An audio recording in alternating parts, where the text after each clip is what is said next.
જામનગરમાં ખીજડીયા પક્ષી અભયારણ્ય રામસર સાઇટ ખાતે વિશ્વ જલપ્લાલિત દિવસની ઉજવણી કરવામાં આવી, જેમાં 1971માં વેટલેન્ડ્સ પરના કન્વેન્શનને અપનાવવામાં આવ્યું। અહીં દર વર્ષે ઉજવવામાં આવે છે તે પૂર નિયંત્રણ, જળ શુદ્ધિકરણ અને જૈવ વિવિધતામાં વેટલેન્ડની મહત્વપૂર્ણ ભૂમિકા વિશે જાગૃતિ લાવે છે। વિશ્વ જલપ્લાલિત ત્યારે ખીજડીયા પક્ષી અભયારણ્ય ખાતે ખૂબ ધામધૂમથી એમની ઉજવણી કરવામાં આવી રહી છે। એમાં ઘણી બધી અલગ અલગ એક્ટિવિટી કરવામાં આવેલી છે અને સ્કૂલના બાળકો છે એ પાર્ટિસિપેટ થયેલા છે। આ વર્ષ 2026ની થીમ છે કે વેટલેન્ડ અને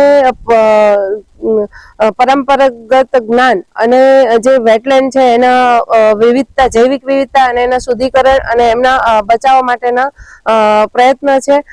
ખાસ કરીને જે 2 ફેબ્રુઆરી છે તેના અંતર્ગત ખીજડીયા પક્ષી અભયારણ્ય ખાતે રેલી છે, વેટલેન્ડ વોક છે, બર્ડ વોચિંગ, એની સાથે સાથે પ્રકૃતિ સ્પર્ધા, ક્વિઝ સ્પર્ધા, નિબંધ સ્પર્ધા, વેસ્ટમાંથી બેસ્ટ વસ્તુ બનાવવા માટે અને માટીમાંથી પક્ષીઓના અલગ અલગ મોડેલ બનાવવાના, ખીજડીયા પક્ષી અભયારણ્યનું મોડેલ બનાવવામાં, તેમજ એની સાથે સાથે ડ્રોઈંગ સ્પર્ધાનું આયોજન કરવામાં આવેલ છે। અને પક્ષી અભયારણ્ય આવેલા છીએ। અમે અહીંયા આવીને ખીજડીયા પક્ષીની મુલાકાત લીધી, અલગ અલગ પક્ષીઓ વિશે જાણ્યા, જળ વિપ્લાન્ટ આપણા માટે કેટલું ઉપયોગી છે તેની અમે માહિતી મેળવી છે। અહીંયા આવ્યા બાદ અમે અલગ અલગ વર્ક કર્યા છે, જેમ કે ડ્રોઈંગ દોર્યું છે, વક્તૃત્વ સ્પર્ધામાં ભાગ લીધો છે, નિબંધ લખ્યા છે, માટીનું કામ કર્યું છે અને જળ વિપ્લાન્ટ આપણા માટે કેટલું જરૂરી છે અને કેટલું મહત્વ છે। અમે જળ વિપ્લાન્ટ માટે આપણે કેટલું કરવું કરીએ છીએ, આપણે જળ વિપ્લાન્ટને આરક્ષિત કરવું જોઈએ।